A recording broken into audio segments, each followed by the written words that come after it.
Order, we have quorum, yay. And we'll move on to the minutes from the 27th of January. Has everyone read the minutes? I'm assuming yes. I move that we approve the minutes from the January meeting. I second the motion. Oh, Who was that? Larry. I was going to say Brian. Okay. Can someone second the motion again, please, for Elizabeth? I second the motion, Larry. Okay. And welcome, Tanya, our council liaison. Thank you. Glad to be here. And all those in favor, say aye. Aye. Aye. Aye. Aye. Great, minutes approved. Then the next meeting we have down as the 24th of March. Are there any other announcements from commissioners? Yes, Risa. Elizabeth, this was the place you suggested that I share the carbon to electric demo day. Is this the spot you thought I should do it? Yeah, just because it came up after the agenda went out. I think this would work fine. And you can vote on it here too if needed. Okay, just wanted to let y'all know that I've been in contact with the Ashland hardware store. We had spoken with them last year and then COVID happened and here we are. And they're still interested in featuring a Saturday event that would have their staff that know about electric tools be on hand. Can I just ask you to hold on a second? Risa, James, are you driving?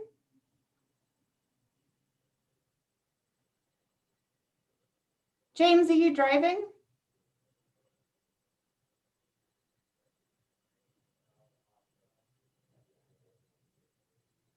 I'd ask for safety to maybe turn off the video if you're driving. I wouldn't like to endorse this.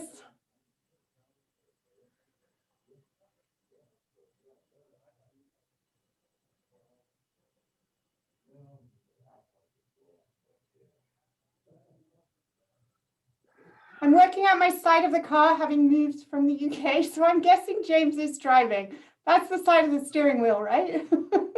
Yeah. Okay, I think James, for safety reasons, I'm not driving. Okay, have you pulled over? Yes, of course. Okay. I just think we're much more beneficial if everyone is present in the meeting and not multitasking. It's 2 hours a month we're here serving Ashland. Okay, thank you. Sorry, Risa, carry on. So I just wanted to give y'all the heads up that this demo day is not on the calendar for a specific day, but it's into the future. And I wanted y'all to know about it. It would be an outside event that would feature all the battery powered e-tools with informed staff to demonstrate how they work and to answer any questions. And, you know, it's pretty low key and it seems like a good opportunity for our commission, possibly the CPC, to be present, to be able to support the flipping of carbon to electric. Just kind of an easy outreach opportunity.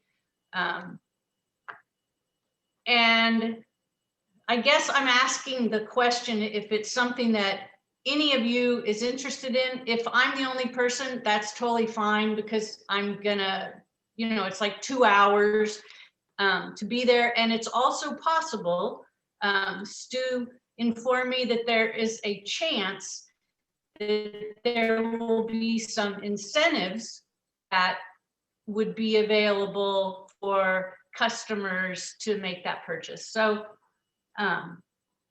Gary Schaff, he thumbs up the event as well. So, but I wanted y'all to know about it, and Okay, that's it's great. to be Lisa. determined. Yeah, So, Reese, I'm happy to help. I was working with you last year on it, and I can just plug back in. Great, Larry, thank you. So, Risa, what exactly is your ask? Are you explicitly wondering if we'll be there for a couple hours and just as commissioners to show community that we're interested in this? It provides an opportunity where we don't have to solicit the people. Someone else is soliciting people to come to an event, which would give us an opportunity to share with the public some of the outreach efforts that we are currently involved in that help us to further seep. And that 2-hour time period is not determined or picked yet, right? It can't be until things unfold with COVID, but Well, I'd like to help. great. So then my question to you all, do we need to vote on our participation or keep it informal? I don't know.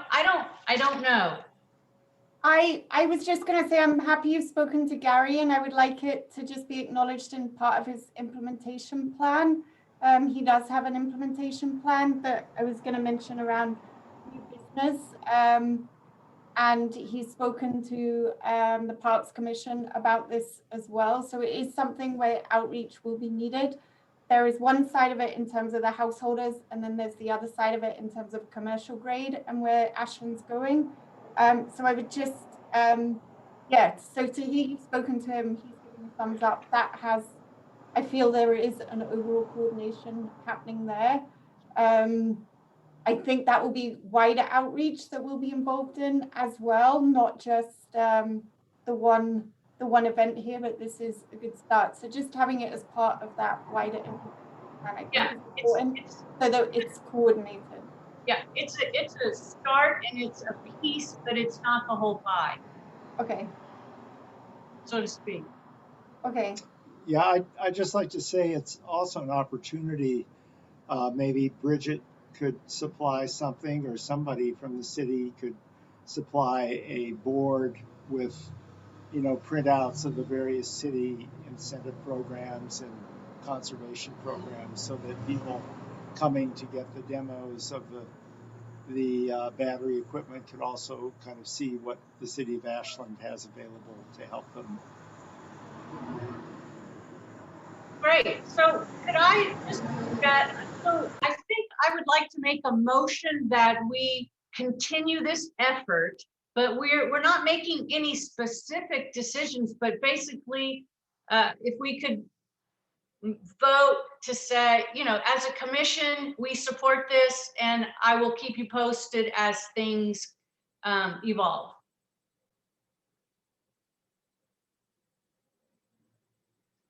Okay, can I make the motion? Okay, so my motion is that the CCOC supports this eventual event, demo day at the Ashland hardware store. I second that motion. So all those in favor, I don't say that, but those opposed, okay, I'm saying it. Discussion. Fine, thank you.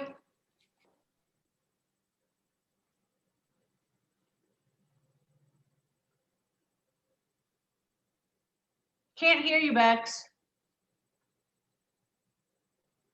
That's why no one heard me say all those in favor then. Have we got any reports from members of the other commissions, Elizabeth? Not that I heard of, unless Linda wanted to speak during now, or was it the after one? That's later on. in the agenda? Thank And you. no, I don't believe we do. Okay. We have one submitted public testimony, which I think everyone has had the chance to read. And that is also later in the agenda. And this was SOCAN's support for reducing speed limits. And has everyone read this letter? Yeah. Okay. And thank you to SOCAN for submitting that. Yes, Brian. I'd just like to remind people that at last month's meeting, there was also public support for the reduction in the speed limit from the Siskiyou Velo Club. And SOCAN referenced that in their letter and public testimony. So then a council update. Welcome, Tonya, to your first Conservation and Climate Outreach Commission. Yes, thank you, Bex. I was very pleased when the assignments came out this year that I was going to get to be on the second, the liaison to the second Climate Commission as well. I think there's some good cross-pollination possibilities, and it always helps, I think, to have a shared liaison in commissions where there's sort of integrated focus. So thank you. I don't have a whole lot of update from the city council at this point, other than just that we're coming into our budget process. We will be getting our draft budget from staff at the end of March, and that will kick off about a 2-month budget process. And, you know, certainly what we have been hearing from staff, and which is no surprise, is that we are in a cost-cutting space. You know, COVID, of course, has caused economic problems to not only families and businesses, but also to the city. And we are also embarking on a process to, you know, where we're really doing much longer term financial planning for the city. So we've just updated our financial policies that call for certain amounts of reserve in different funds. And so there's planning efforts to get us to those targets. And so what that just means is that it's a very, very challenging environment right now for finding resources for anything. Even in the wake of the Alameda fire, we don't have a bunch of money to throw at helping to reduce fire risk even inside the city. So that's the update that I have. But you know, one of the things that I think is worth thinking about is just how can we use the resources that the city has to you know, to leverage the resources that the larger community has. And that's really a big part of where I'm focusing my thinking right now, is what is out in the community that some small investment from the city could help to open up and to leverage, just given our financial reality. But I'm also pleased that it does seem that we have strong commitment to climate on the council. You know, coming out of the last election cycle, we did just take up a question, an infrastructural question that had a very significant difference on energy, and the council just unanimously said go with the lower energy element, even though it was a little bit more expensive. So I think that gives me hope that if we can figure out how to do that leveraging, that the council will be supportive. Tonya, could you share what that item was so we all could hear about it? Sure. It was the UV system in our wastewater treatment facility. So there's 2 different types of ways that you can do that treatment. And one type is cheaper, but it cost 3 times as much in energy, almost 3 times as much in energy, but it was the cheaper version. And so staff actually came to us to get our essentially policy direction of, did we want to just go for the very cheapest in terms of money, or, you know, given our climate goals, did we want to give them different guidance? And we gave them different guidance. We told them to go with the type of processing that is more energy efficient. And it wasn't significant. It wasn't hugely more expensive, but it definitely, if the only thing we were looking at was price, we would have moved in the direction of something that was extraordinarily inefficient from an energy standpoint.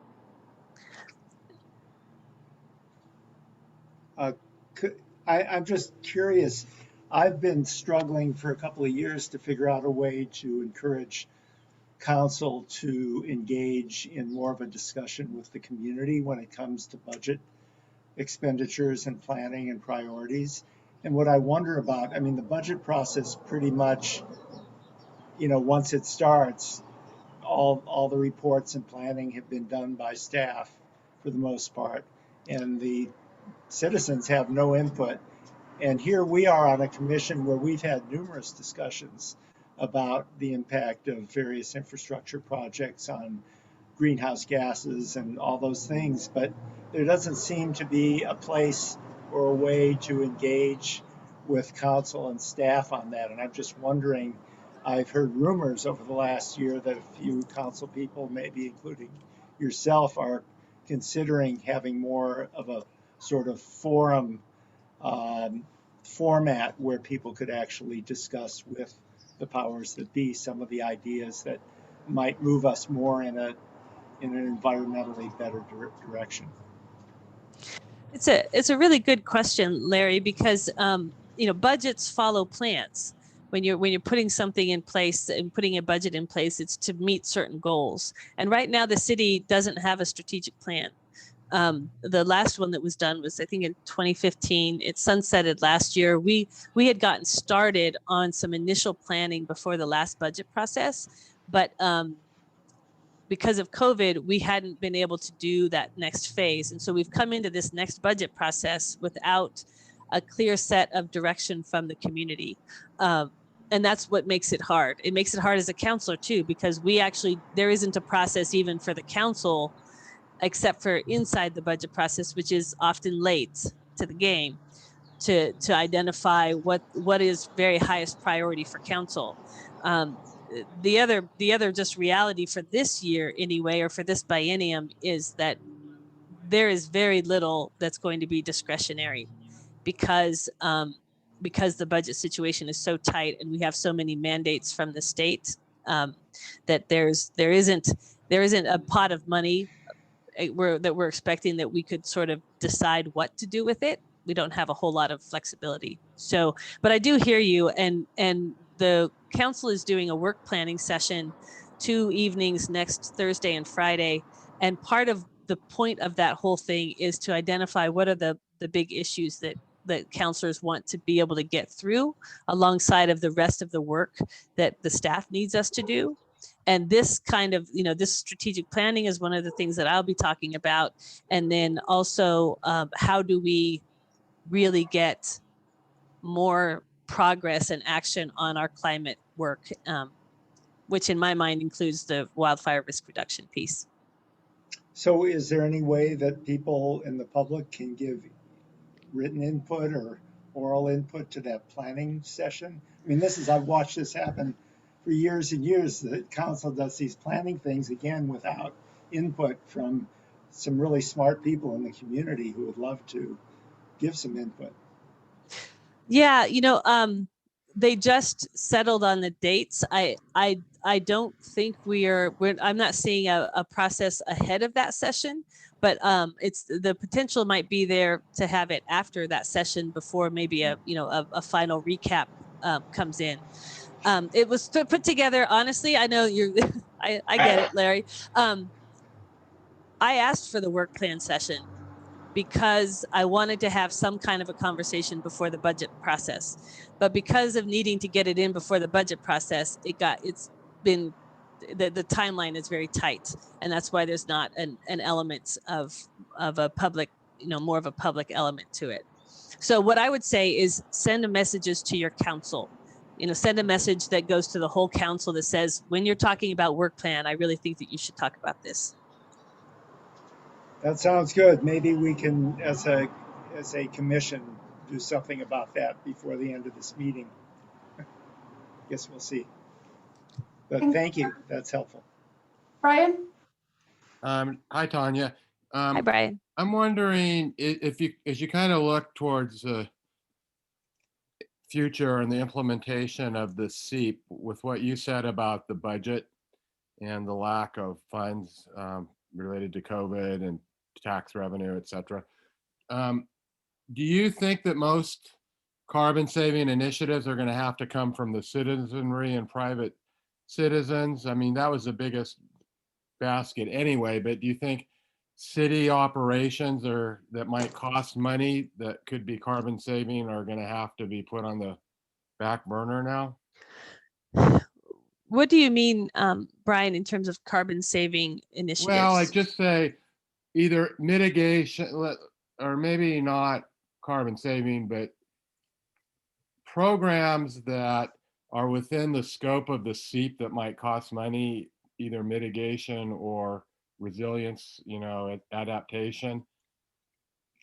So those things sometimes have a cost associated with them. I mean, they may be more cost savings in the long run, but they have upfront costs sometimes. And so, the SEEP plan had a carve out for the whole community, but also a separate kind of carve out for city operations. And I'm wondering, will those things have to be delayed or canceled or put on the back burner if they're going to cost money? I think it depends, and Stu, you could jump in here as well. It depends on what it is. So what I'm seeing from the council seat is that staff is coming forward when they're coming forward and talking about infrastructure and other sort of elements of the standard operation of the city. There is a lot of looking at energy, looking at at what is the impact on our SEEP goals of this particular project. Right. So I'm seeing that being sort of mainstreamed in a much stronger way than it was just a couple of years ago. The Climate Policy Commission is working on some ways of being able to build programs or strengthen programs by making more money available for loans, for no interest loans and that sort of thing. If we're talking about doing things where the city has to kind of write a new check, those are the ones that are going to be hard in this budget environment. But I'm seeing a strong move on the part of staff to try to really take up the spirit of SEEP and move it forward as they do their day-to-day work. And so I think we're still going to make progress, but we have to get very creative about how we do the rest of the SEEP that doesn't, for those elements that are not clearly just part of city operations. Stu, what would you add to that? Thanks, Tanya. Mm-hmm. I think it's important to keep constant and collaborative pressure on all the big decision makers in town to invest in these, sort of futures that we say we want to build. It does cost money. But, I think there's also a degree of leadership and sort of uniting in spirit that can happen that costs nothing, which maybe has fallen by the wayside a bit. So, from my perspective, we have a very aspirational plan, but we do not have aspirational resources to match. So I think we need to consider, are we going to be able to get those resources somewhere, or do we need to be very strategic about what we have? And I think we do need to do that. Big public works projects, I think great opportunity for comment. Transportation systems plan, when that rolls around again, will be really formative. So there are many opportunities to keep the conversation going, and that has to happen. So that's, I guess, what I would add in this moment. Thanks, Stu. And on that, we'll move on to you and Bridget as well for the staff update. Yeah, and there thanks. was a submission alongside of this as well that I'm assuming everyone has read. Yeah, Bridget put up a nice little summary of the Adapt Your Home campaign and events that are coming up. And Bridget, maybe I'll let you just talk about that for a sec, and I have a few other little updates. Yeah, sure. Yeah, so that document just has the events that are coming up with the campaign and all those links you can click on to get to the actual event page. And then another thing to note is that the website, so thank you to everyone who sent your feedback, the pages will be going live next week, and there's just the climate pages. And then something else that I wanted to discuss was about different methods of outreach that I had reached out to you all about through email, about being a point person on a specific outreach method. And so I just wanted to share what everyone signed up for so the whole group's aware. Right now I have Facebook, is Marnie, and Jamie can come in through her Recology route. And next door I have Brian. Emails I have Larry, and flyers I have Jamie at Recology, and possibly Risa and myself. And these outreach roles are just so that way I know, if there's an event coming up, for example, I know I can count on Marnie to share it on Facebook or Jamie to share it on Recology. You can obviously, if you want to do something on Nextdoor, you're going to talk to people, that's totally fine, but it's just so we know that there's someone to count on in each of those roles. And if you have any questions about that, I'm here for questions, or if you have any, if you need any support in those roles, just let me know, or if something's unclear. Thanks, Bridget. Go on, Brian. What, I had one quick question, Bridget. Sorry, Brian, I just asked Brian to go Larry's sorry. screen Okay. first. Thank you, Bex. Bridget, thanks for getting this together. So will there be, like, if I were to put, like, just say, for instance, these wonderful subjects, these 6 subjects from March 18th to June 17th, you'll be able to give me a link that I can, like a hyperlink I could put in the Nextdoor blog that people could go to? Yeah, I can send out individual emails to people when, like, for event reminders or like a little summary of what's happening that month, and then you can copy and paste it, or you can tweak it into your own a bit and then share it out that way if that's helpful.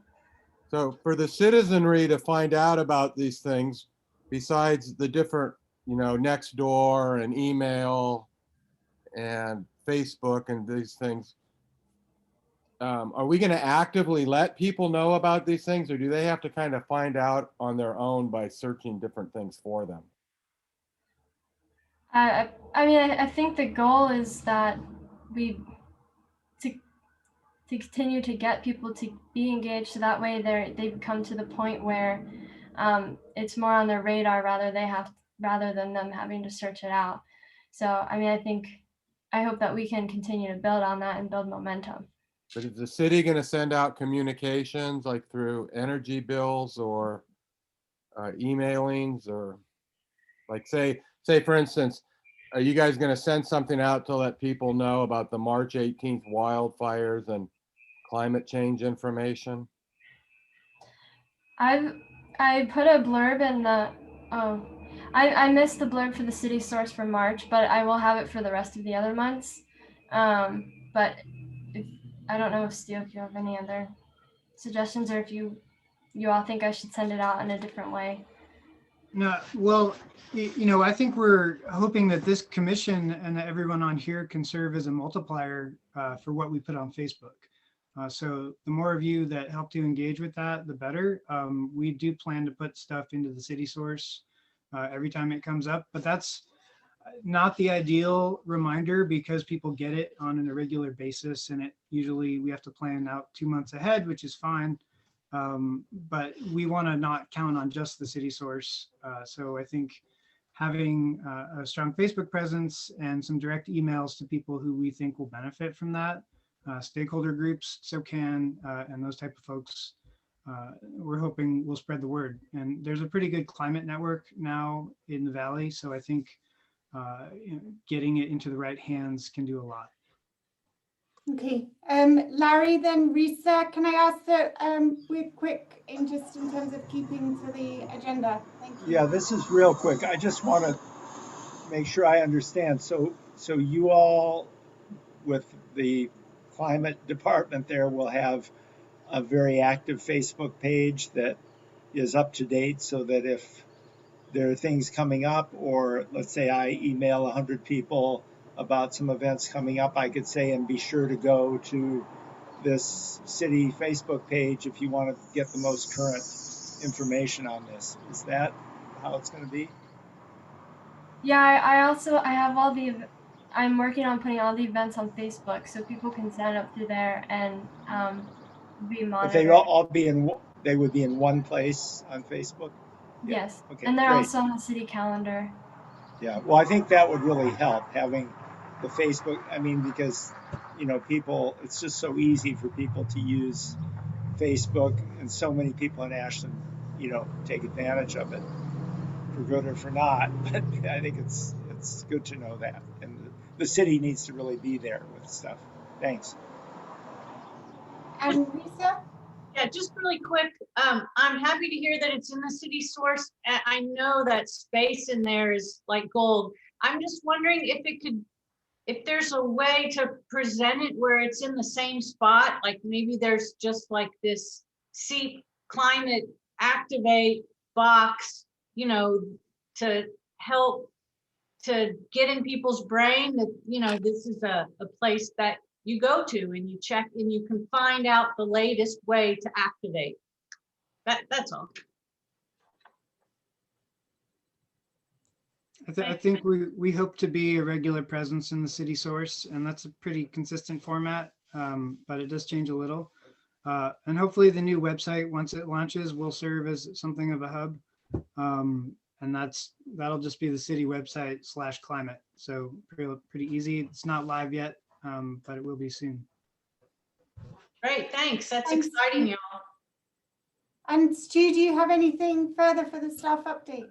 Yeah, I'll keep it short. I know we need the time, but I did just want to mention the small electric engine incentive program. It would be a little pilot.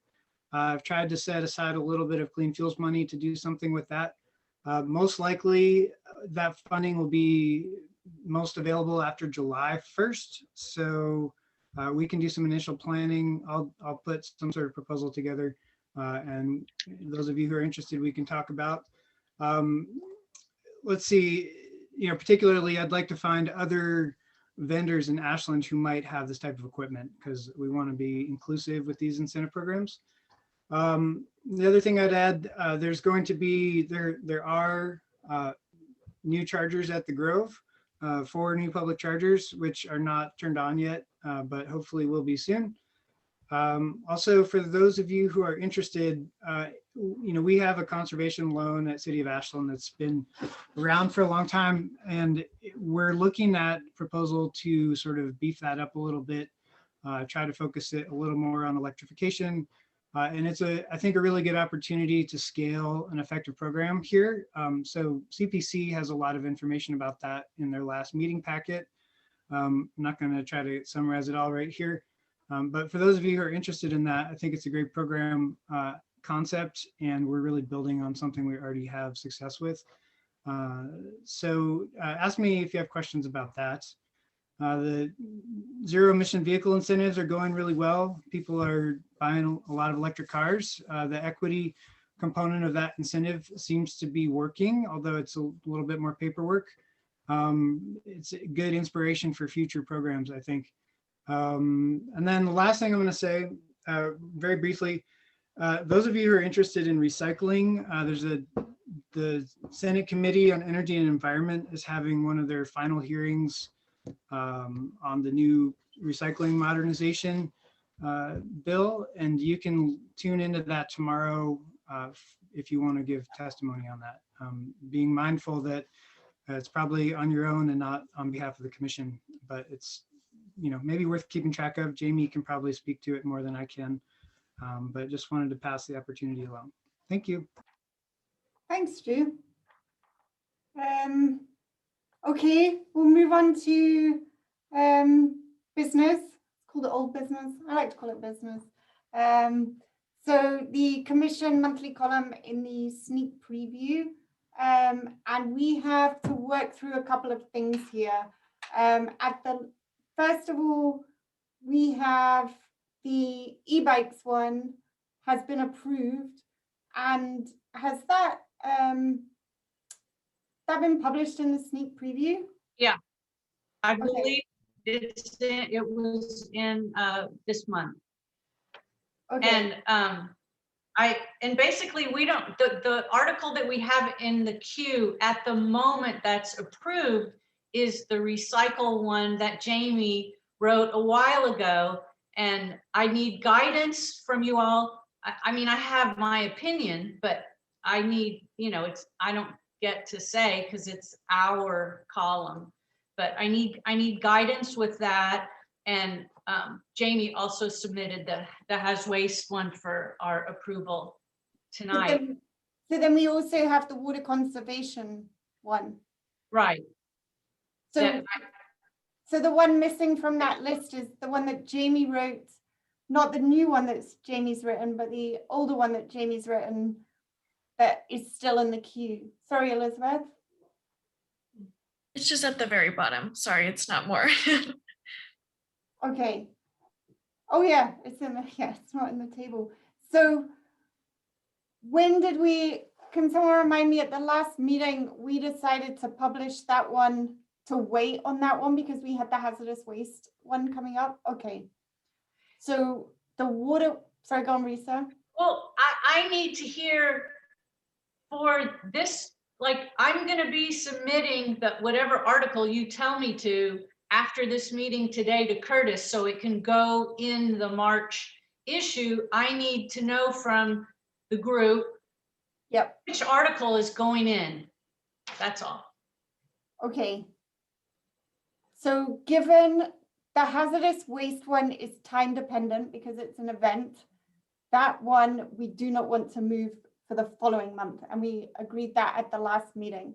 So it's whether we keep the previous recycling one on hold and put the water conservation one in, or the recycling one in and keep the water conservation one on. At the last meeting, we approved the water conservation one with some minor changes, and we've had to see a couple of other changes, which I know from the water task group quite content with this approach. So it's whether we as the commission are happy to submit the water one approved for this meeting. Yes, Larry.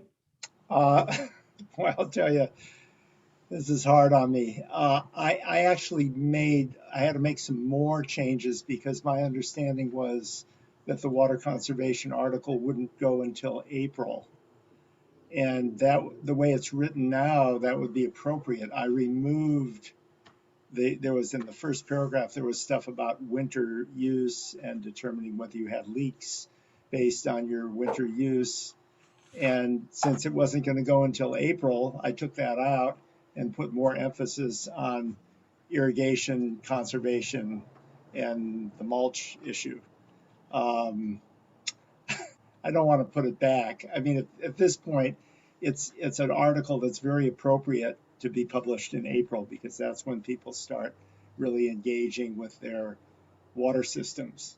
Yeah, Risa, what do you think? So it doesn't matter to me. I feel like it's important to hear from Jamie timing wise because it's it's an event that's happening, and I don't know whether there's flexibility. Like Jamie, ideally for the Has Waste, could it go in March or April, or do you have a preference? Do you know when in April? I mean, is it the middle of April, the beginning of April? I can't remember. Beginning. It comes out the beginning of every month. That's probably fine. I think people's nature might be to forget about it if it only goes into March, whatever the month before April is. I'm going. If it just goes in March and then there's nothing about it in April, that might be problematic. So then Larry, I guess the question I would ask you, is it okay with you? I read the article that you updated, and it seems like it would be good if it went in March, or it went in April, or it went in May. So it would be good if we can just kind of flex and figure out, plug these in and Well, I agree. I think the hazardous waste needs to go in when it will have the best effect. and people do tend to forget those things if they're more than a month out. And I'll leave it to you. I think, Risa, you've got the articles. Somebody should just say, do these now or later. Well, then I'm based fine on- with it on the water.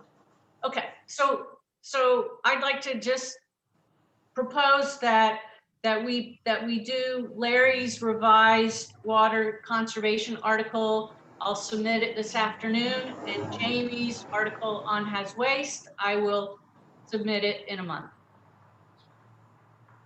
Is that okay? And what about the e-bike one? Is that done? Done. Okay. I agree with that. Jimmy? I just wanted to make sure I received an email from Risa just making some minor suggestions. I can't spell fluorescent to save my life, for instance. So does anyone else have any suggestions for the hazardous waste article, since now I have time to just totally redo it? I'm not redoing it, but. Jamie, this is James. I looked at it and I really like everything except for fluorescent. I know. What's wrong with me? You're human. Don't forget that. I am not. I'm bionic. I'm happy with it. I'm happy with it. Okay. You. Yeah. So. Great. So I know what I need to do. Mhm. I don't need to make a motion. We're all in line. I guess looking ahead, what's next in the queue? I have to be worried about. Yes, Elizabeth. We do still need to approve Jamie's hazardous waste event. Thank So you. it can get submitted, so. So can I move that we approve the Has Waste article that Jamie made for Conservation Corner. I second that motion. All those in favor? And really quick, Risa, when do you need me to, I'm going to rework that one paragraph a little bit, but when do you need that by from me now? By the 15th of March is. Oh, good grief. Okay, I'll have it to you well before then. Great, thank Okay. you. Okay. Then we have one bank that will continue to check, and then COVID-19 and sustainability will move on to the table. Does that come to the next meeting? Yes, but I did want to ask, based on staff update, is it worth writing an article about the schedule of events, Bridget and Stu? Would that be useful? Even like a look back to the ones that have happened and the ones coming up in the sneak preview?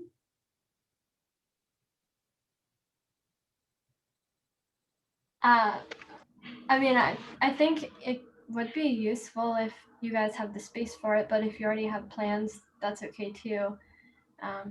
I think the more ways that we can share information is the better.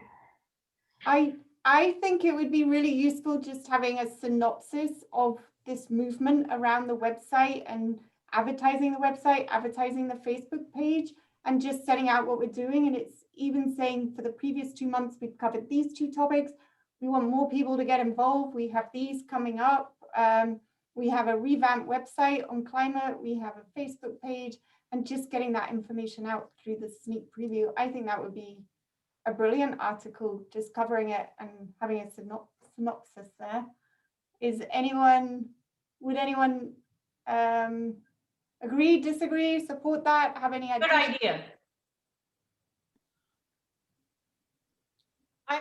I'm trying to remember, does the sneak preview already have a listing of events? I know the City Source lists events. Maybe it's, and if that's the case, maybe it's that we just ask them to include the specific events that we're hoping. So I was thinking it would be good having to tell a story around it all, but that's I see. as well. We could do both.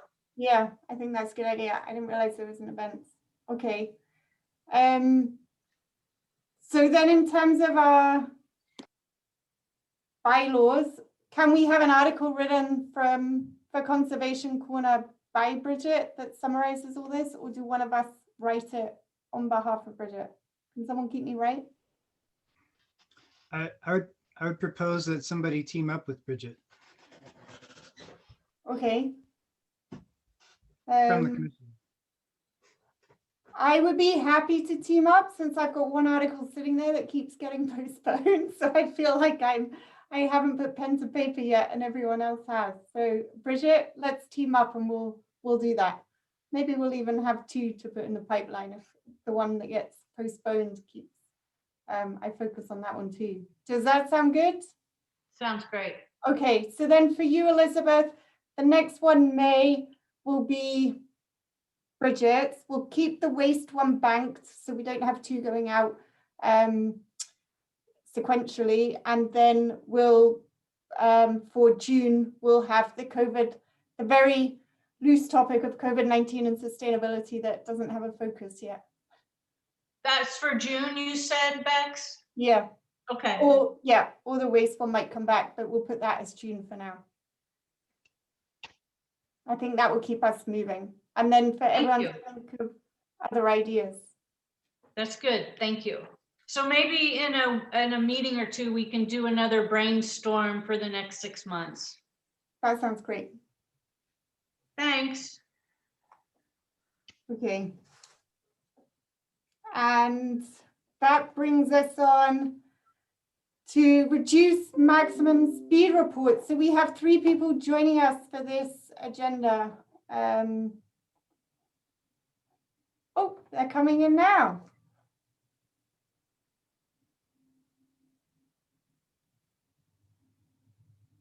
Welcome, Hello. Gary. Welcome, Mark. Welcome, Linda. Okay. Howdy. So, hello. So we did have a discussion around this. The report came out to the last meeting, and the report was circulated again for this meeting. I've met with Brian, Linda, Gary, and Mark since the last meeting, and I know that a couple of other commission members have also had time to reflect, speak to others, and to on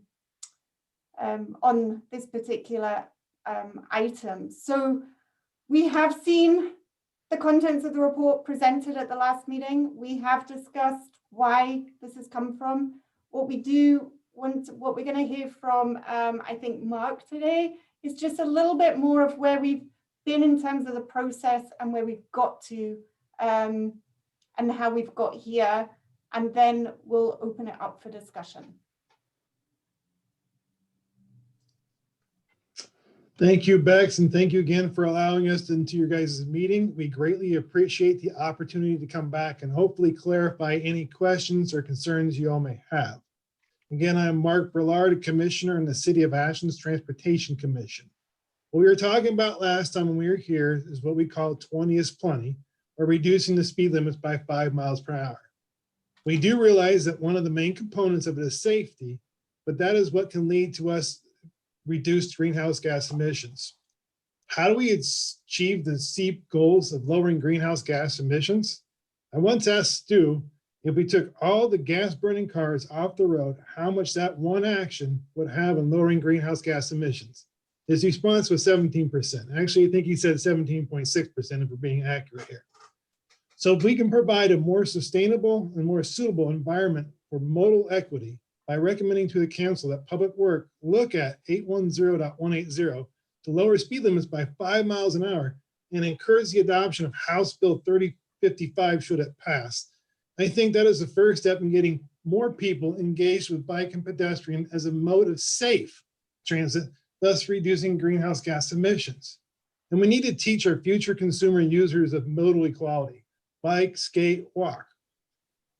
What if I can get Mrs. Rosenthal's son to ride his bike more? Would he be more inclined to do that in the future? And by the way, if you've never seen our boy play ball, he's one of the best we have around here. Jackson kicks serious. I love watching him play, Jamie, sorry. And last time we were here, a question was asked about Chief Emera and how he felt about the proposal of lowering the speed limits. His response, I'm paraphrasing here, was, We don't make policy, we just enforce it. Council makes policy. Again, we are all in advisory commissions and committees.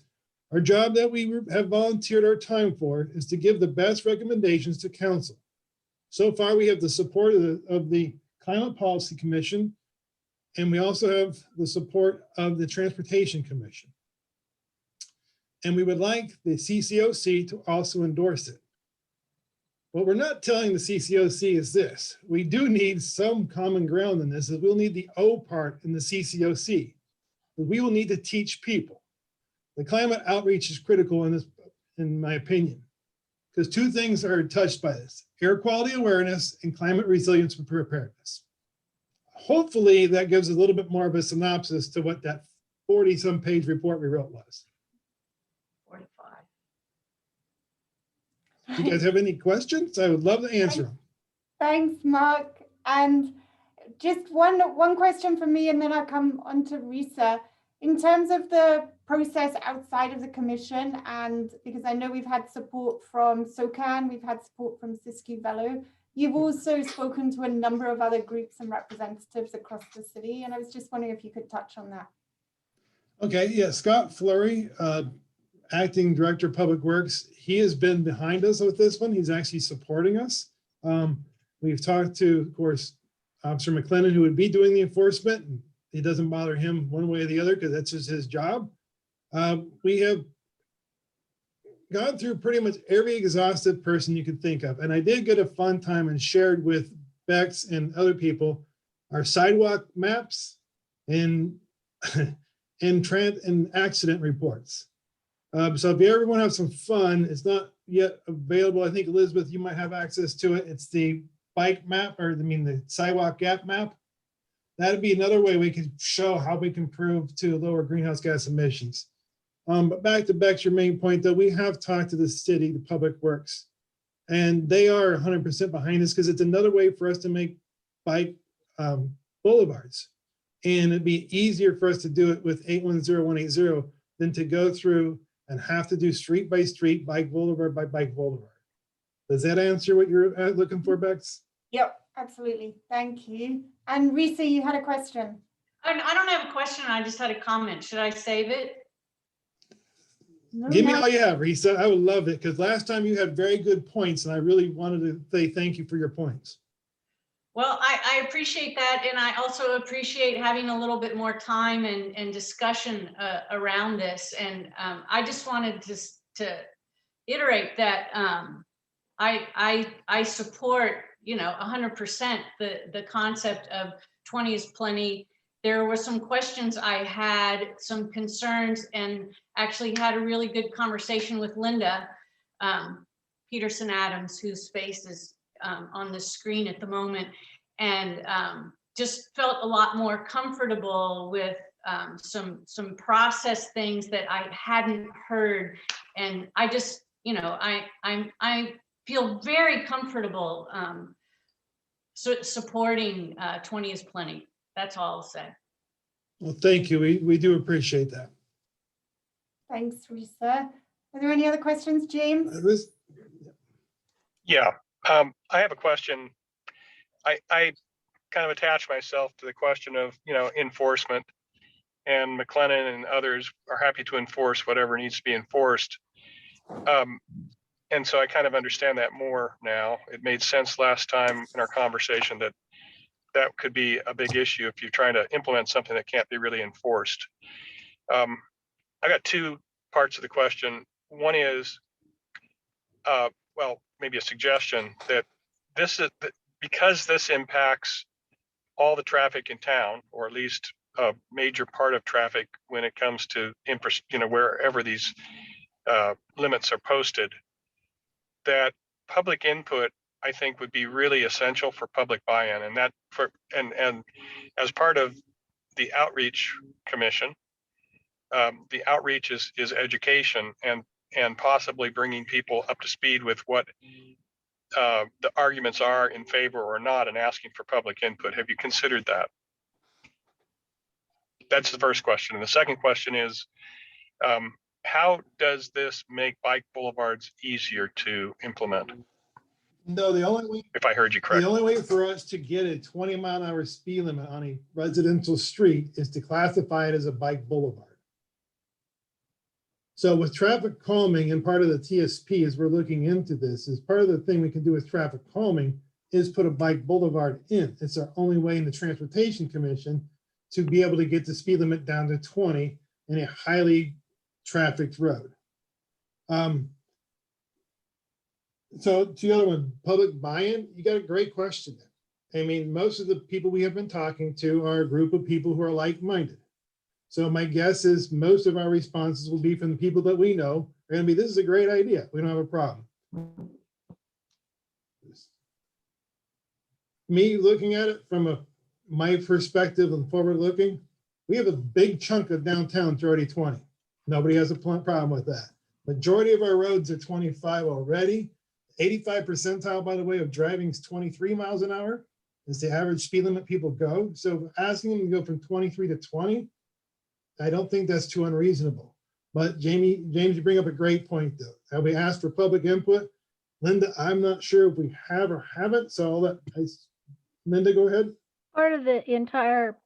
Well, before you do, I just wanted to also say, you know, the road diet was a big deal, and there was a lot of heartache as a result, and a lot of lost faith in the city, because I don't think there was as much input from public perspective as necessary to mitigate some of the issues that were brought up. That's all. So this is kind of stemming from that experience. Right, and the Transportation Commission still has a lot of input about the North Main corridor, we want to call it. No, you don't want to call it the road diet anymore because it's got such bad, you know. Okay. So, our intent with the 20 is plenty. A lot of what we're going to be doing is education, and we're gonna, you know, this is all going to be part of the program, is to try to get buy-in from people by informing them about what the project's going to do.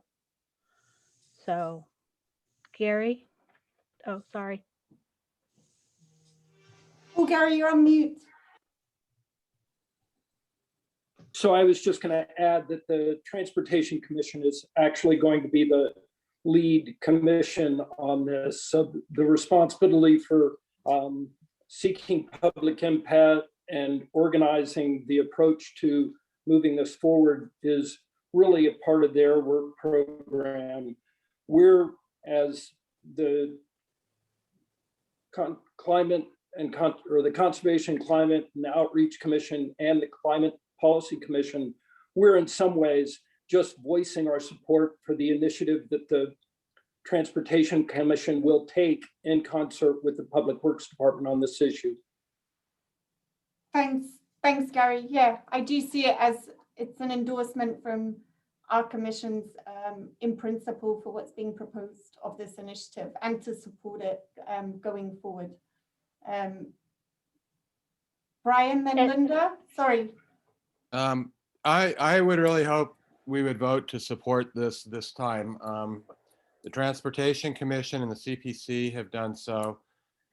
We heard from Tanya that the city's going to be facing budgetary issues, and an ideal way to roll this 20-mile-per-hour thing out is with infrastructure improvements, but those are going to be more expensive, and looking at the budget may be harder to do. I think, you know, having the 20-mile-per-hour change is relatively, compared to some of the other things, less expensive. I don't think the enforcement questions that were brought up at our last meeting are really within our purview, but I will say that in cities that have done this before, there's kind of three populations of drivers they find: those that will drive the speed limit no matter what, those that will drive the speed limit plus X miles per hour, no matter what the speed limit is, and three, those that don't pay attention to the speed limit. So two groups of drivers would probably slow down, which would lead to, one, improved safety for our citizenry, and two, fuel savings that would save in both carbons and monetary expenses out of people's pockets. Thanks, Brian. And Linda? I just want to make it clear that we're still going to be working together to put this process through, through the entire process. So we are asking for your endorsement, but we're also asking for your continued support of it going through the process. Okay, thanks. That's good for that clarification. Thank you. Are there any other questions? Okay. So I have an administrative question for Gary and Mark. Do we to have the second part of it that involves the legislature? I think the four of us talked about it and we decided we did not probably need to do that. What this group is being asked for at this stage in the project is our endorsement, and I feel also that based on the clarification Linda's offered, support in the project going forward.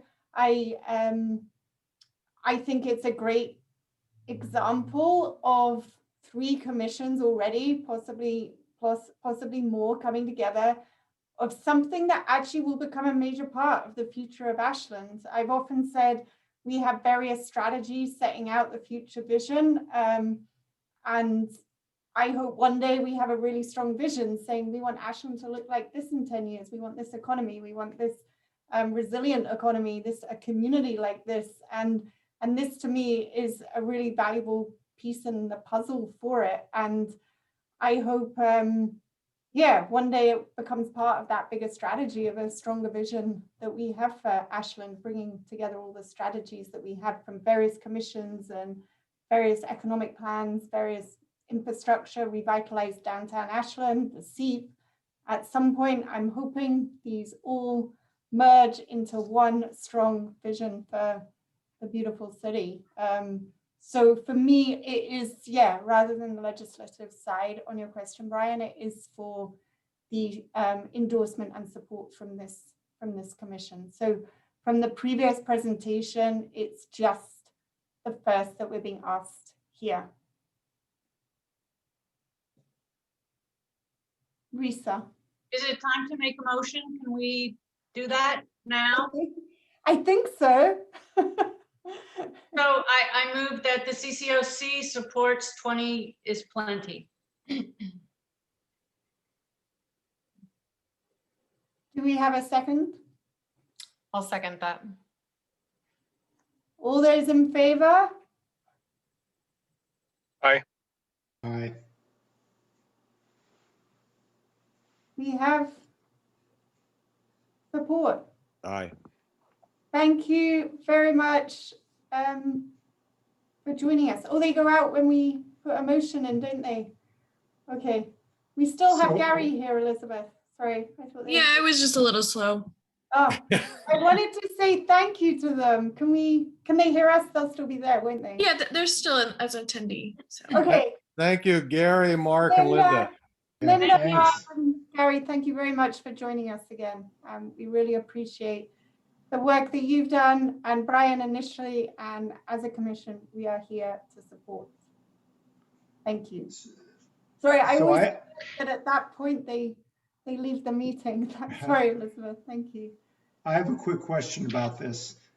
So does this mean that there will be a letter drafted saying we officially unanimously endorse this? I mean, that's sort of necessary, right, to get it to council? I'll see what the other commissions did for this, but it will be noted in our minutes, and it will probably something collaboratively if they've written as individuals or if it's come together that 3 commissions have supported it, but I can follow that up and find out what has happened and what they need from us.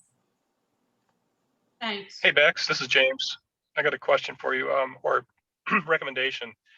I had brought up the concern about, making sure, or at least having some positive input on our part, my part, toward some sort of public endeavor to interface and bring the public into the fold with what's happening. And when we make a motion, and there's a first and a second, there should be a discussion time in between that and the vote, because that's where I would have added in my comments about public involvement, and at least we get into the notes and people would see it. Okay, thank you for making that comment, James. We can make sure that that's added. It would have been added in the discussion before as well, because this is very much the supporting principle at the beginning of the process. So I know that Mark and Linda and Gary recognize the comments you were making there, but I will make sure next time there's time for discussion.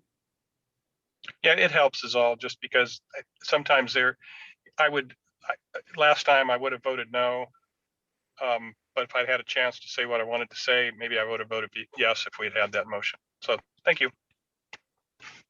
Okay, thank you, James. So we have a standing item here. We have discussed some of it already, the update on different channels for articles and future outreach.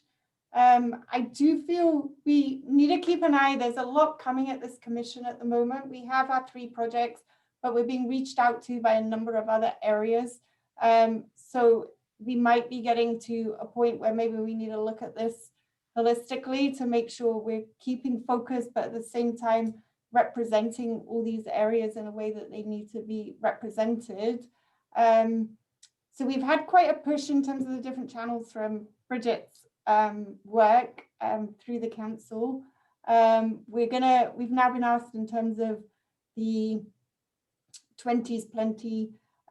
Rick, the chair of the Climate Policy Commission, has reached out to me about their program of work, and everyone can see this through the minutes and their papers of what they're focusing on, and we will play a part in supporting them with their outreach. And we've also been contacted around what we spoke about earlier and the wider implications of that for a strategy of implementation, or at least a discussion initially on gas-powered lawn and garden equipment. So I do feel this agenda item has made me think we have got a lot coming at us. And I don't know if anyone else has noticed that, or if there's any thoughts that maybe we need to pull together a more strategic plan to understand where we can focus, because we only have a certain amount of time and focus that we have to give here. Are there any thoughts on that? Risa?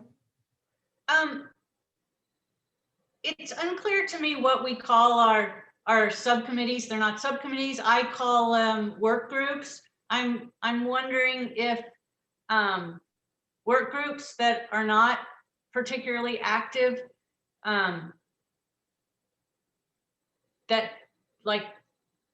that's an opportunity for some of those people to jump to, we could call it a work group. Mm-hmm. That was one thing that I was thinking about, because one of the things that we've talked about is, the challenge of moving from pontificating about making change and actually activating change by being engaged in various activities, and things ebb and flow. And so I guess I'm suggesting possibly adding to our work group structure the flexibility of that. It's not a fully formed thought, but I know, but I like where you're heading with it, Risa, because I think it's recognizing, like, we voted on our priorities that link to SEEP and the economy and building back better Ashland from COVID-19, and we voted on them through the process in July, August, September. But we've also got to recognize that some of the work where we're impacted on is in partnership with other commissions, and their programs and timescales might be different to ours from what we're seeing with 20s Plenty, what we're seeing with other discussions that we need to be part of. So yeah, it's how we present that, and maybe this is something we can work with or learn from the CPC. They have an overarching structure of their projects. They have a lead for each of these, So we could do something like that, that's similar for outreach, just to keep an eye on it and have accountability and responsibility for each individual area. I don't know how everyone feels about that, because we have our 3 main projects, but I'm just aware there's a lot of other things coming at us as well.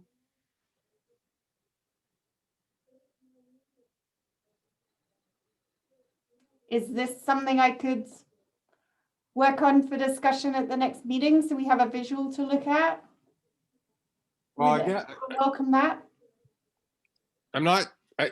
Bex, I'm not exactly sure what you're asking. Like, are you wanting to say, or are we wanting to review if those 3 things are what we wanted? No? No, just in terms of, so if you recognize you gave your time in terms of working on 20's Plenty before it came back to this commission, but that wasn't one of the things we voted on, and we're being asked by others to help and support on other projects coming forward. So it's just getting them all written down in one place, what's happening, who's our point of contact in another commission, is it another commission leading it, and what's our role in supporting it? Have we been asked, but we've said that we cannot have the capacity right now to work on it. So bringing those 3 things we voted in together with everything else happening to make sure that we have a current up-to-date work plan in front of us. Risa? So some things like 20's Plenty, you know, Brian was our, was our initial connection with that. There wasn't an official work group, but it's kind of like that. Like some things require more than one person. Some things just need one person. Some things start needing one person and then needing more.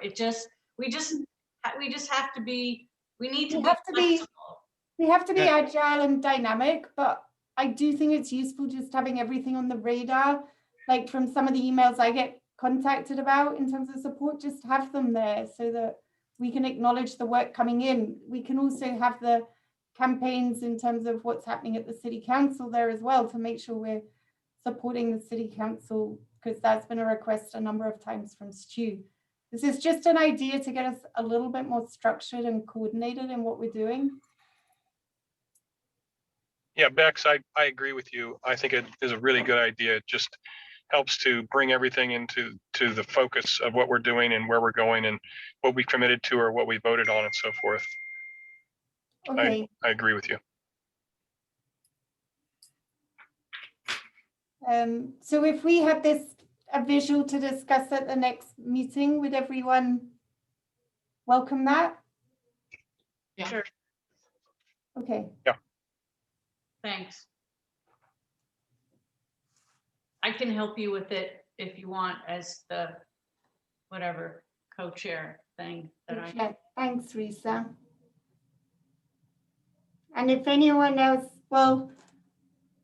if anyone else has ideas on how it could look, please just drop me an email. I'd welcome any input on this.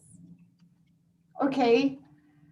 So it brings us on to the 3 project updates, responsible consumption and single use, climate resilience, and water use and conservation. So the first one up is myself, Jamie, and Risa. And I think at our last meeting we had this week, Risa volunteered to give the update. Yeah, so just to refresh your memory, our work group is focused on single use. We've been meeting twice a month, Jamie, Bex, and I, and just want to share the highlights of what we have been doing around the single use and how we can curb it, so to speak. We've created a table that lists out all the common single-use items. At the moment, we have 14 of them identified, from cups, straws, lids, cutlery, and several more. And then we have organized ourselves around our goals, action, and prioritizing what we may do One thing is that we've been in contact with Bridget and her new and upcoming City of Ashland climate website. And we're proposing adding a page with this info, the graph that we have created that identifies these 14 items and basically offering an alternative to them. So for an example, say single-use bags, use them, they're designed for you to throw them away. Well, you know, the solution is pretty simple, and that is trading out the single-use bags for BYO for a durable bag. Another example is getting your food to go in a container that after you eat it, you either contaminate the recycling or you put it in the trash. You can substitute that action with a road to go container. And then this is sort of a dual thing as far as participation goes. There is a responsible consumption event that maybe I should have announced in the announcement section, but I'm going to tell you now. It's on April 29th. It's a webinar. This is another activity of Bridget and that she's doing, and Jamie Bex and I will be informally, we're not formally wearing our CCOC hat. We're participating, and we hope to see you there. And we will be covering some of these issues in terms of engaging with the public and inspiring them to make different choices to reduce or eliminate the proliferation of single-use materials. So I have a question, Risa. When you say you're not going to officially be representing the Conservation and Climate Outreach Commission, why is that? Well, we agreed to participate without the blessing of the commission. You know, we just want it. I don't know. It just. Well, I'm just thinking that it might be more powerful. Oh, we're pretty powerful. I was just saying. I already said you were powerful, but it might be even more powerful if the entire commission were behind it and that you were representing the commission. Well, we can talk about it. I'm going to be representing SOU sustainability. So, I mean, I represent SOU on the commission here, so I'm quite comfortable with that, but I'll be representing SOU sustainability and also Risa and myself on the board of the nonprofit Be the Change that's running Road to Go as well. Jamie will be representing Recology, but we can all, of course, say that we are part of the Conservation and Climate Outreach Commission. Well, I think it's important because this is the work that we're doing, right? And so why not shine the light on it and get the commission seen as working on these issues? Otherwise, it kind of gets diffused into these other entities as well. Okay. I think it's a good suggestion, Jamie. We just didn't want to slow our process down to be blessed by the commission to do something that we'll do anyway, but it would be great that the CCOC is another feather in our hat as we present to the public. Yep, great suggestion. Great, thanks, James. Do you need a motion on that or anything?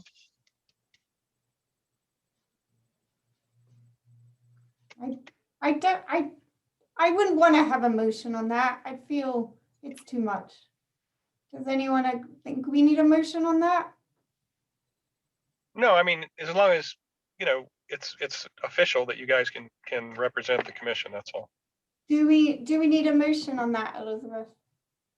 Not necessarily, as long as no one else objects or has a concern, I think it's fine. Okay, thank you. Thanks for bringing that up, James. You're welcome. Okay, climate resilience. Marnie, Brian, and James, and I know that Manny couldn't be here today. I think she'd asked you to give the update, Brian. Yeah, I can do that. So sometime last week or the week before, Marnie and James and I talked for about an hour. And we actually have been working mostly on kind of putting forth the idea that with new counselors, new mayor, soon to be probably a new city manager, that an educational piece was needed to make sure that they were all up to speed on the SEEP. And so we drafted about a 4 or 5 page summary, kind of with the history of the SEEP, what the goals of the SEEP are. Marnie solicited, I think, Stu's input and got some and was maybe waiting to hear maybe some more back from Stu. I was kind of hoping it would be ready to share with everybody this week, but Marnie just had something come up. And it also, Brian, in that meeting when Stu was involved, there were some brand new ideas for what the document would look like, and I think it took a really good but different tact to how the document's being written. So we just didn't have the time to be able to digest that new material and review it before this meeting. And the other thing, so anyway, we have this kind of document that is close to being done. I think it needs some further input from Stu in particular. If we send the document out as the three of us had intended it, it would have some information about what's been accomplished so far by the SEEP. I will say Marnie shared with me that she's kind of having some second thoughts about the whole idea of sending this out as to whether it would be appreciated by new council, new mayor, new staff, whether it's needed, whether they have bandwidth to look at it, and whether maybe Stu's supportive of it. So that's one thing we kind of worked on. And then we ran out of time a bit and had some subsequent conversation about the idea of working kind of exclusively on resilience, which I appreciate and understand is what was determined that we would be working on. I think Marnie, speaking for Marnie and what she emailed me today, that's what she would primarily like to work on, but she's with regards to the SEEP, but she's not committed to doing that exclusively. But she also doesn't want it to be, for instance, mitigation efforts centric. So she really wants to have a weighted on resilience. Speaking for myself, I would probably like it, as opposed to just being resilience, to be somewhat amended to just, working on the SEEP. But I also am still kind of feeling a need to, and I think we're in a good spot with Tanya coming on as our city liaison from council and being the same role for the CPC, to try to figure out better how those two commissions can work on and with and through the implementation Can I of the just, SEEP. this is about one specific project, and that is a Well, I'm telling you, Bex, what our group's been talking about, I know, okay? I know, That's but what my report's about.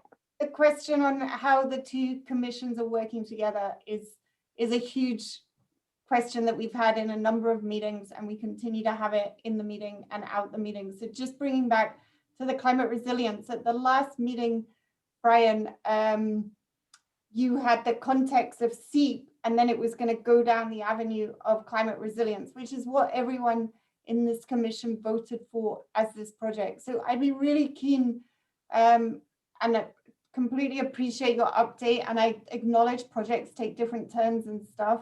I think one, we need to hear from Stu in terms of how it's taking shape, and is this something that, given it's gone down this direction, that we should continue to focus on? And then also from all the commission members here that voted on a project that Marnie had written the summary for, which was specifically on climate adaptation and a piece of outreach that we do need to do with the community. It was quite a strong statement in why we needed to do this outreach, given the changes in the climate that we're seeing. How we can marry these two things up. Do we need to vote on something else? Do we need to split these projects? Does it become two pieces of work? I think there's a number of things in here that we need to just have a look at as a commission. So yeah, I'd be keen to hear Stu's thoughts on this, as well as, like you say, Brian, Tanya's got a very good perspective here from climate, from both commissions as well, and from a newly elected councillors as well. Stu. Well, from the standpoint of resilience, Sorry, James, I was just going to say, Stu. when I think of I've just asked you to come in first based on those comments. Well, it sounds like I need to circle back with Marnie or the work group as a whole and see what's in front of us to look at. I guess that's the next step for me. So. Okay, so in terms of the idea, at the moment we have the idea to summarize SEEP and new councillors, and also Marnie's stated to you, Brian, to continue to work on climate adaptation. Tanya, any thoughts? I know you're fresh into this, I completely appreciate that, but any thoughts on what you're hearing? Yeah, the question of how to orient new counselors is an important one, especially when we have so much turnover is what we've seen.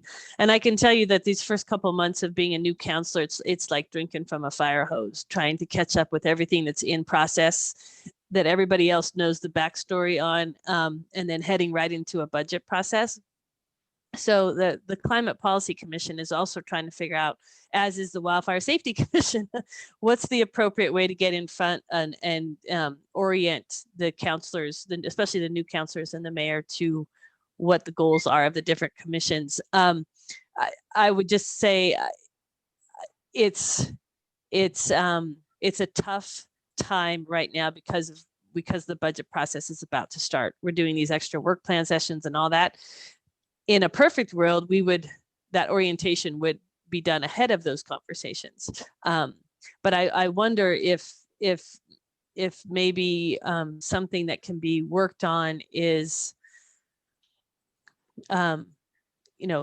maybe some ability to come in front of the council in a combined way, where it's like, here's what's happening on climate, as opposed to this particular commission, that particular commission. In fact, all three of them have climate related elements. The wildfire safety piece is one whole chunk of SEEP because of the wildfire risk being one of the major things we have to adapt to. So I wouldn't necessarily combine all three of them, but I'm just wondering if maybe there's some way to get in front of council and provide some sort of an orientation that doesn't require that they read all the way through the entire SEEP document, because they're literally standing with stacks of master plans and all this planning that you're supposed to know as soon as you sit down in that chair, but it's hard to absorb it.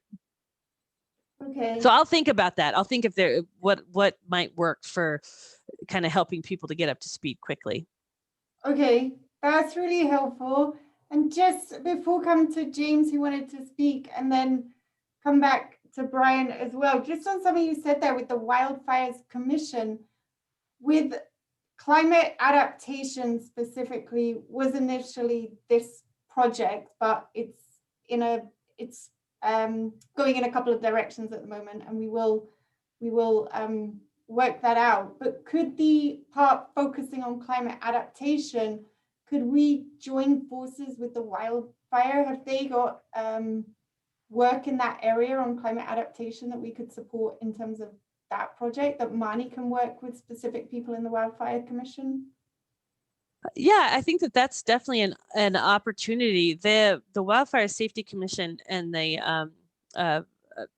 Ashland Fire and Rescue, they've been doing these spring wildfire preparedness campaigns for the last 2 years, and they're working it out. They'll be announcing it at the March 10th Wildfire Forum, what the elements, and they have different themes for the different months. And it looks like it will go April, May, June, and July. And the topics will be, firewising your home, ember safing your landscape, making your evacuation plan, and then dealing with, smoke-wising your house kind of thing, making sure you're protecting your indoor air quality for smoke. So that campaign is being put in place now. They're doing some storytelling. They're having some folks come forward and tell different stories and video them. And so they're planning a pretty significant outreach for those 4 months before fire season rolls in on us. And so, that's certainly, we can always use more hands, especially more folks who understand the importance of dealing with wildfire. The thing I would add on the resilience piece, and I'm sure Marnie is already is probably saying something similar, is just that while wildfire is, I would say, the biggest issue that we have, it's not the only resilience issue that we have, but it is absolutely up in this community because of the Alameda fire and the impending fire season. So certainly, if this commission is interested in lending a hand, I'm quite sure that they would be happy to have some more hands on deck for this. Well, anything we're doing around wildfire outreach linked to climate change adaptation, I definitely think it's, join forces there. And then James and Brian, in terms of where you've got to in your heads and where the project is, do you feel this is going in two different directions and that we're looking at two different things here? Because I feel we're battling that at the last couple of meetings, and then maybe we need to refocus and rebalance and understand what this is becoming. Well, I wanted to just say before that we agreed to climate resilience, not specifically adaptation, to my memory anyway. And climate resilience is a bigger egg to fry, if you will, because when you're looking at, for instance, mitigation around forest practices, you're talking about sequestration of carbon, but you're also looking at wildfire reduction methods, which are adaptation to the existing conditions. And so it's hard for me to parse out just adaptation when we're talking about resilience. And that's, I don't know, Brian, you're coming from that direction, but that's where I come from. The summary, it probably doesn't do it justice. It's called, like, the shorthand title in the agenda is climate resilience. But when we looked at the project summaries that were put forward and voted on, that was specifically on adaptation. So that's where I always come from. I go back to the project summaries in terms of the scope. Sorry, go on, Brian. Marnie's email to me asking, in anticipation of discussing the subject, made it very clear that it was her understanding and that what she wants to work on is resilience. And she gave me a very distinct description of the difference between adaptation and resilience. And to Jim's point, it's more encompassing than just adaptation, but it would involve a lot of issues around adaptation. I would find, for myself, just only working on adaptation to be too restrictive to what my interests would be and what I would want to contribute to the community of Ashland. I'd be very happy to be heavy on adaptation and very, very heavy on resilience, but I don't want, I just don't, it's just too narrow for me right now. Okay. But on the short term, though, we need some direction regarding this document that we've been working on for new council people. And it seems to me that maybe it would, if I'm hearing between the lines right, maybe it would be best to just get Stu's input and welcome Stu to help, as he suggested that he would get back in touch with us, maybe on the written document that we already have done, but hearing what Tanya said with all the drinking from a fire hose and what I think Stu said at our meeting last month about a study session is that that's really unlikely that there's the time and bandwidth for a presentation by people on those issues. So I'm just thinking maybe we should finish up with just a written document working with Stu and give up on the idea of an I agree oral with you, Brian. presentation. Yeah, I agree with you. Okay. And So then on Bex, that- whatever else you wanted to say about the adaptation and resiliency, I didn't mean to cut you off, but I wanted to get clarity on the written, on the other thing we were working on. Yeah, no, that's good because that summarizes it quite nicely. So get feedback from Stu on the written document. Do you then want to come out to the commission to look at the written document once you've taken on board Stu's feedback? And from what you were saying in terms of resilience, carry on working with Marnie, and then we can also put Marnie in touch with the Wildfire Commission to see where these two areas can complement each other. Yes, I think a reasonable thing would be for the three of us to, when Stu gets a moment to catch his breath and talk with us, that'd be great.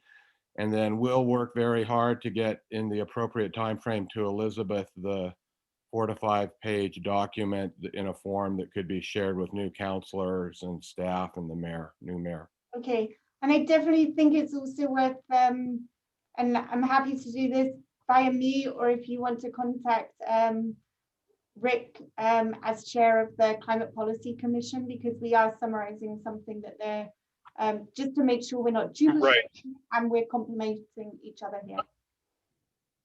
Yeah, I've already contacted Rick and he's waiting in the wings right now for us to redo the draft of the document. And then he and I are going to get together and talk about it.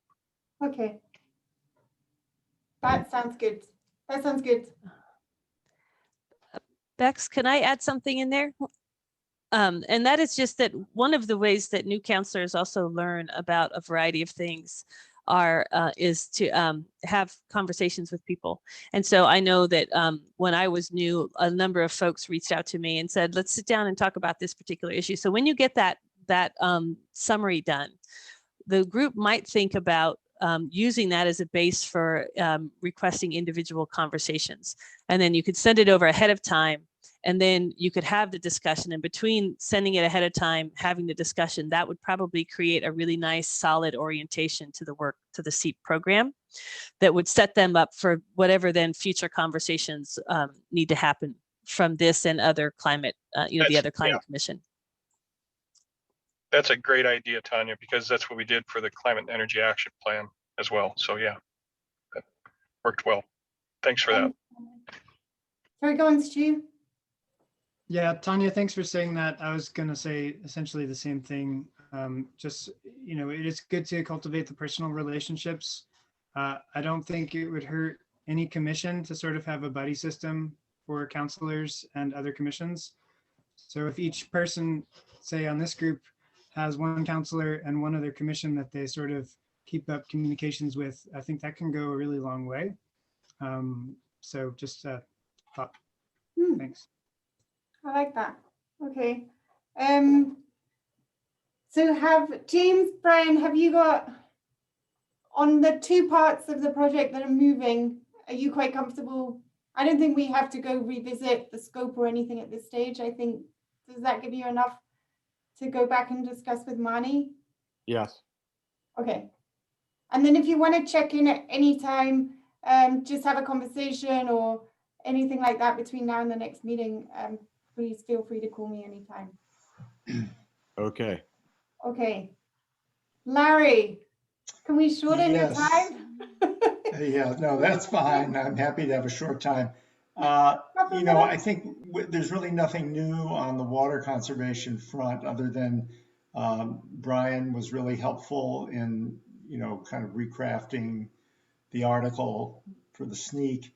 I guess what I would say that relates completely to what we were just talking about, and I appreciate Tanya bringing up the idea of of meeting individually with people. I think that's a great way. I know I've done it with 2 or 3 different people who are on council now.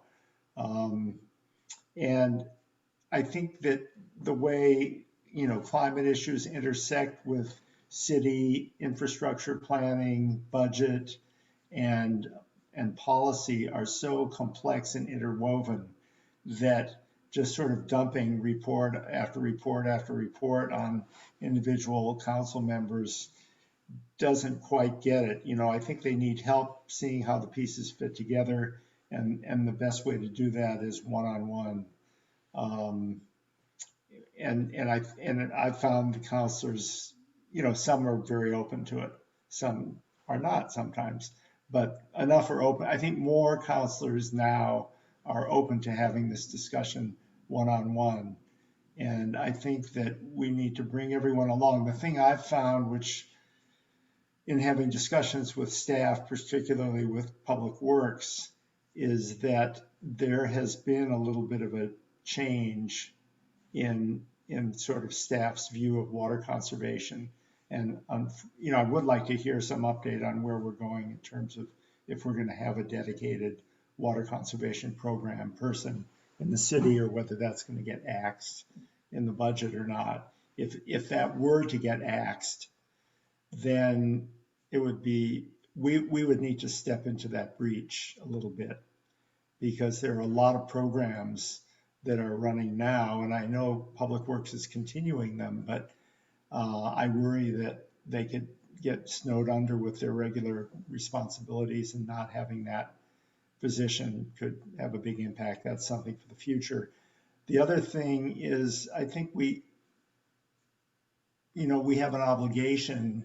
I think both climate-related commissions have an obligation to educate the council and staff about the great importance of conservation, of sort of right sizing everything that the city does, and how that impacts carbon emissions, and how that impacts energy use in general. And that's something that, from the water conservation standpoint, or any other, or waste or whatever, all kind of fit together. And I look forward to doing more with that. And I do like the idea too, Tanya, what you suggested, maybe there'd be a way there could be a dual presentation of the climate commissions to council. Maybe that could be a quarter, a third of a council meeting, and we could have things prepared, but attend en masse, so they could see there's a lot of resources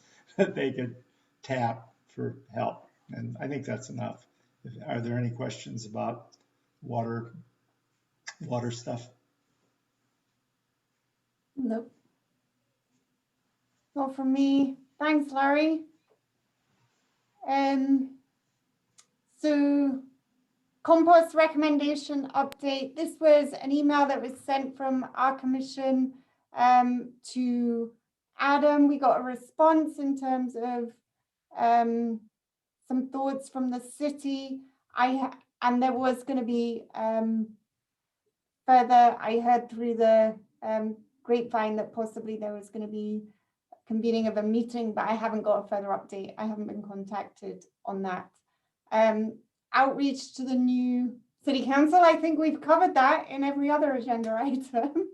So probably don't need to cover that again. And then in new business, we've also covered the electric lawn and garden equipment from Reset. There are also discussions, and I'll make sure this is in the overarching coordinated work plan that I mentioned yesterday, because earlier in the meeting, because there are discussions around what the Outreach Commission can do to support this. Something I've emphasized is having the stakeholder engagement upfront on this one. It does impact those that use the equipment. There is commercial grade equipment, household equipment, and it's quite different. So we need to have the discussions with the users of the equipment and the experts here to understand what milestones are mapping out and how we can move forward on this as well. I did want to mention one other thing earlier in the meeting that was an action from the last minutes, which was for me, there was a motion for me to email the council about climate leadership, climate knowledge and implementation of plans in the city manager job description and search committee and interview, and to ensure we had that climate leadership in Ashland. Not just knowledge of climate, but really, really the leadership of being able to take a strategic plan, understanding how it impacts everything and every decision, and making that real on the ground. So that email I did send, as was agreed by this commission. Stu very kindly looked at it before I sent it to council, and I had a short response as well. So I'll send this out to everyone so you have it for information, and then if there's any questions, you can come back to me as well. Is that okay with everyone? Because I didn't want that action to just disappear. So I'll make sure that's forwarded to the commission. Bex, did you want any sort of a response or update from that message that you sent across? If there's anything further, I've had a response from Gina, but not in terms of an update, just acknowledging that the council are aware that's important, but nothing in detail. So if there is anything else, that would be great. Yeah, has anyone here seen the draft job description that we're working with? Because it does include a line, and I've pulled it up. I'm just trying to find it. I double checked it when we were giving feedback back to Tina Gray at the city, and I'm just looking to see how we phrased it.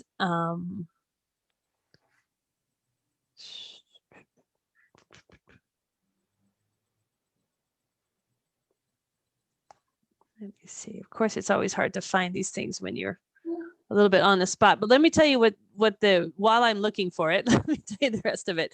The actual where we are right now is that we have approved the job description, which is sort of our internal process. And then we've also hired the firm that will help us recruit for the position. And when they come in, then we'll set up the actual structure for the process of selecting the new city manager. And in that process, you had mentioned, making sure that you've got climate staff that are part of that process. That piece of it hasn't been determined yet, but council has certainly heard from this commission that we want to see that happen. And then I had to just like I say, I had double checked to make sure that the climate piece was in here. I'll find it. If I don't find it before the end of this meeting, I will send it out to folks so that you can see how we are talking about it. That would be great. Thanks, Tonya. And unless there's anything else, I'm gonna wrap up. Brian. For the wrap up, could we have time? We've talked for 3 or 4 months about trying to figure out the interaction between us and the CPC, and I don't know what that is and what's going on yet. And so I'm wondering if we can set aside some time at our next meeting for maybe a summary of if there's been meetings between the heads of these two commissions and what a plan going forward could look like for the CPC and the CCOC to work together so that we have a clearer understanding of the role. Yep, I think that would be an effective thing to do, definitely. Elizabeth, can you add that to the agenda?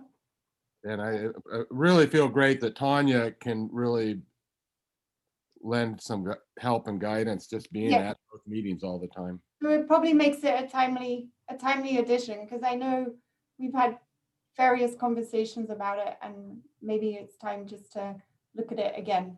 Okay, thanks for the suggestion, Brian.